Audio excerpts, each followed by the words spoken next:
बहुत बहुत स्वागत है दोस्तों आपका मेरे एक और यूट्यूब वीडियो पे। और आज हम बात करेंगे दोस्तों Nippon India small cap fund direct growth के बारे में।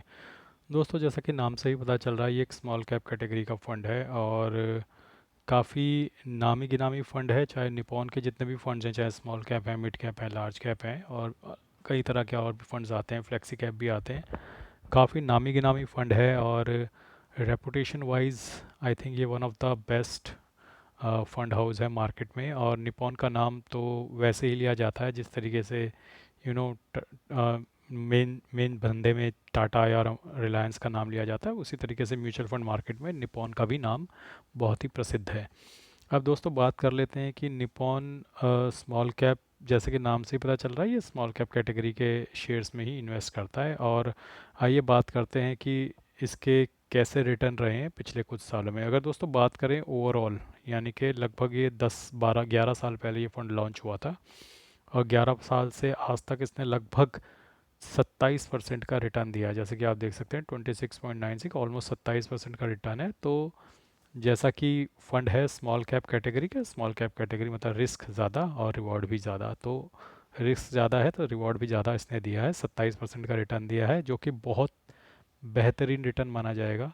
यानी कि मोटा मोटा आप देखें तो हर 3 साढ़े 3 साल में आपका पैसा डबल हो रहा है इसमें, निपॉन में, जो कि मेरे हिसाब से एक बेहतरीन रिटर्न है एक लॉन्गर ड्यूरेशन में। हाँ, हर साल एक जैसा नहीं होगा, जैसा कि आने वाला साल 25 इतना अच्छा नहीं लग रहा है और अभी पिछले दो दो 1.5 2 महीने अच्छे नहीं गुजरे हैं। उसी तरीके से देखा जा सकता है कि आप इसकी ट्रेजेक्ट्री भी देखोगे तो आप बीच बीच में आपको कई साल ऐसे दिखेंगे जब अच्छा रिटर्न नहीं है। जैसे देखिए, ये आप देख लीजिए यहाँ से दिसंबर 2021 से लगभग आप यहाँ पे देखिए जनवरी 2023 तक लगभग 14 महीने इसने कोई ख़ास रिटर्न नहीं दिया है, लेकिन उसके बाद फिर इसने जंप किया है। तो आई थिंक, और यहाँ पे आप देखेंगे तो ये देखिए 26 दिसंबर 2017 से लेकर लगभग 27 जुलाई 2020, यानी 3 साल में लगभग कोई भी रिटर्न इस फंड ने नहीं दिया। तो ये बहुत बड़ी अवधि थी। इसमें कोविड का फॉल भी आया मानता हूँ मैं, लेकिन इस अवधि में कोई खास रिटर्न इस फंड ने नहीं दिया। लेकिन देखिए, हमेशा म्यूचुअल फंड के साथ ना ये ट्रेडिशनली आपने देखा है होता ही है। अगर कोई फंड, कोई अच्छा फंड बहुत लंबे समय तक 2 3 साल तक परफॉर्म नहीं करता है तो उसके बाद आप समझ के चलिए कि उसमें एक बुल रन आने वाला है उस फंड में। और अगर आपने कोई घटिया सा ही फंड ले लिया तो उसकी बात अलग है, लेकिन इसीलिए कहते हैं कि डाइवर्सिफाई करो। अगर आप स्मॉल कैप में भी हो तो 3 4 फंड ले लो स्मॉल कैप के, ताकि ऐसा हो कि अगर एक स्मॉल कैप अंडर परफॉर्म कर जाए, ऐसा ना हो आपके 5 6 साल की मेहनत अंडर परफॉर्म हो जाएगी फिर। इसीलिए मेरे पोर्टफोलियो में आप देखोगे कि ज़्यादा ज़्यादा रहते हैं। मिड कैप भी 5 7 दिखेंगे आपको फंड, स्मॉल कैप भी 5 7 दिखेंगे, लार्ज कैप भी 4 5 दिखेंगे। तो मैं ज़्यादा इसलिए रखता हूँ ताकि, कई लोग कहते हैं कि ओवर डाइवर्सिफिकेशन कर रहे हो आप। देखो, आपका पैसा है और ड्यूरेशन लंबी है। मान लो आपने एक ही स्मॉल कैप में इन्वेस्ट किया हुआ था, मान लीजिए एक ही स्मॉल कैप फंड है आपके पास, मान लीजिए, ठीक है। वो 3 साल तक ऐसा सिनेरियो चला, ठीक है, जैसे यहाँ चल रहा है, और इस वक्त किसी भी स्मॉल कैप ने शायद अच्छा रिटर्न नहीं दिया होगा तो निपॉन ने भी दिया। अब मान लीजिए इसके बाद ये पता चलता है कि इस फंड में तो कुछ वाकई में कुछ गड़बड़ चल रही है, फंड मैनेजर अच्छे नहीं है और ये रिटर्न ही नहीं दे पा रहा, तो आपके तो 6 7 साल घुस गए। 6 7 साल घुस गए, आपका तो पोर्टफोलियो सफ़र करेगा। अब उससे बचने का तरीका क्या है कि स्मॉल कैप में ही डाइवर्सिफिकेशन कर लीजिए, 5 6 फंड रख लीजिए। एक अंडर परफॉर्म करेगा, दो अंडर परफॉर्म करेंगे, बाकी 4 5 तो अच्छा परफॉर्म करेंगे, तो आपको एवरेज रिटर्न मिल जाएगा। लेकिन अगर आप लिमिटेड फंड लेकर रखते हैं और उसमें पता चले कि 5 साल बाद आपको पता चला, क्योंकि देखिए 3 4 साल तो अच्छे अच्छे फंड भी हो सकता है कि परफॉर्म ना करें, जैसे यहाँ देख सकते हैं, तो हो सकता है 3 4 साल आपके अच्छे अच्छे फंड ने परफॉर्म नहीं किया, लेकिन उसके बाद वो करेंगे। आपको पता चलता है कि आपने किसी ऐसे फंड में इन्वेस्ट किया 3 4 साल, तो पूरी इंडस्ट्री ने परफॉर्म नहीं किया, उसके बाद आपके फंड ने परफॉर्म नहीं किया, आप तो कहोगे भाई मेरे तो 5 7 साल चले गए, अब क्या करूँ। अब इसीलिए इस सिचुएशन से बचने के लिए आपको थोड़ा ज़्यादा फंड लेने चाहिए इस सेम कैटेगरी के अंदर, चाहे वो स्मॉल कैप हो, मिड कैप हो, लार्ज कैप हो। ये मेरा मानना है और इस तरीके से मैं काम करता हूँ। आइए देखते हैं दोस्तों, बात करते हैं Nippon India small cap fund की। तो 5 ईयर में आप देखेंगे कि इसने 35% का रिटर्न दिया है, 3 साल में इसने 26% का रिटर्न दिया है, 1 साल में 34% का रिटर्न दिया है, पिछले 6 महीने में 11% का रिटर्न दिया है, पिछले 1 महीने में -7.18% का रिटर्न दिया है। और ये बात तो सबको पता ही है कि पिछले 1 महीने में क्या हुआ है, जो हाहाकार हमारी मार्केट में मचा है।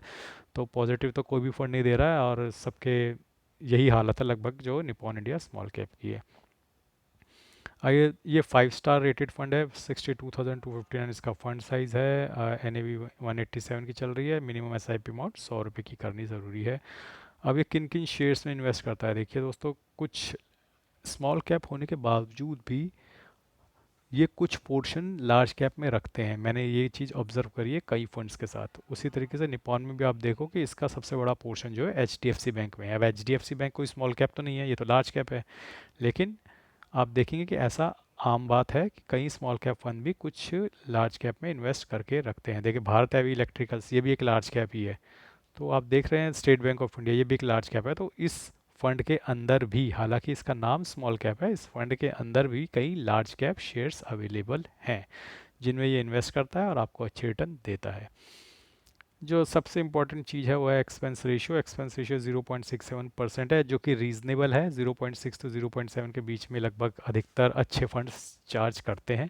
दिक्कत तब होती है जब 0.7 से ज़्यादा का एक्सपेंस रेशियो हो, तब ज़्यादा दिक्कत होती है। आई थिंक 0.6 to 0.7 एक डिसेंट एक्सपेंस रेशियो है, लेकिन मार्केट में और भी स्मॉल कैप हैं जो इससे भी कम देते हैं। फॉर एग्जांपल बंधन स्मॉल कैप फंड है, बंधन स्मॉल कैप फंड तो आई थिंक 0.38% ही लेता है।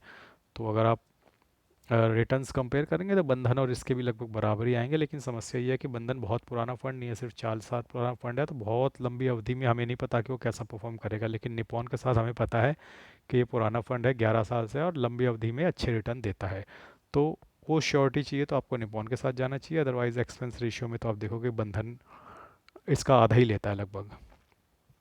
Exit load of 1% if redeem with in 1 year, यानी कि 1 साल के बाद करोगे तो कोई एग्जिट लोड नहीं है। तो वो तो रहता ही है, स्टैम्प ड्यूटी वगैरह वो तो सब आपको पता ही है, सरकारी है, सब में सेम ही होती है। तो दोस्तों, ओवरऑल मुझे ऐसा लगता है कि Nippon India small cap fund is one of the best fund in the market as far as small cap category is concern. और जब से कॉन्ट स्मॉल को अपने अंडर परफॉर्म करना शुरू किया है because after that SEBI probe, तो I think Nippon has become the market favourite, और वो उसके AUM वैल्यू से भी पता चल रहा है।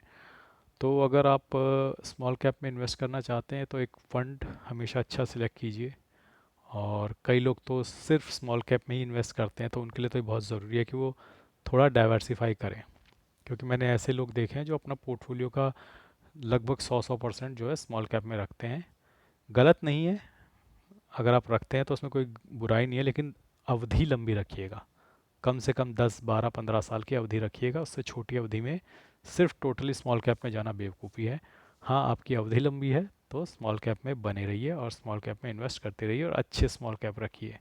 और जैसा कि मैंने बोला कि डाइवर्सिफाई करिए, अगर आपके पास स्मॉल कैप भी है तो भी डाइवर्सिफाई कीजिए। क्योंकि मान लीजिए अगर किसी ने सिर्फ कॉन्ट स्मॉल कैप में इन्वेस्ट किया होता, तो आप देखिए कॉन्ट स्मॉल कैप कितना अंडर परफॉर्म कर रहा है। तो वो सिचुएशन किसी भी फंड के साथ हो सकती है। तो अब आप कहेंगे कि सारे फंड मोटा मोटा एक जैसा रिटर्न देते हैं, ठीक है एक जैसा रिटर्न देते हैं, लेकिन सिचुएशन तो जैसे सेबी का प्रोब है, आप किसी को थोड़ी पता था कि सेबी का प्रोब हो जाएगा, एक इंक्वायरी बिठा देगा सेबी। अब कॉन्ट म्यूचुअल फंड के पास बिठा दी ना वो इंक्वायरी, अब उसके फंड अंडर परफॉर्म कर रहा है ना, तो ऐसे सिचुएशन में आपका फंड, आपका पोर्टफोलियो क्यों सफ़र करे। तो आपका पोर्टफोलियो ना सफ़र करे उसके लिए है कि आप डाइवर्सिफाई कर लें। सेम रिटर्न देते हैं म्यूचुअल फंड तो भी थोड़ा ज़्यादा रख लें, ताकि ऐसी कभी सिचुएशन आए तो आपका पोर्टफोलियो सफ़र ना करे। देखिए, सेबी की इंक्वायरी किसी भी फंड हाउस पे होना कोई नई बात नहीं है, कोई ताज्जुब की बात नहीं है, होता रहता है। हर साल एक दो फंड हाउसेस पे इंक्वायरियाँ होती हैं। इस साल क्वांट पे हो गई, हो सकता है अगले साल आपके निपॉन पे हो जाए, उसके अगले साल HSBC पे हो जाए, वो तो होता रहेगा। पहले भी हुई है, HDFC बैंक पे हुई है, एक्सिस बैंक पे हुई है, एक्सिस फंड पे हुई है, फंड हाउसेस की मैं बात कर रहा हूँ, बैंक की बात नहीं कर रहा हूँ। तो होता रहा है और आगे भी होता रहेगा। तो उससे बचने का सबसे अच्छा तरीका है डाइवर्सिफिकेशन। अपने सेम कैटेगरी में भी डाइवर्सिफाई कर लो, अलग अलग तरीके के फंड्स ले लो। तो दोस्तों आज के लिए बस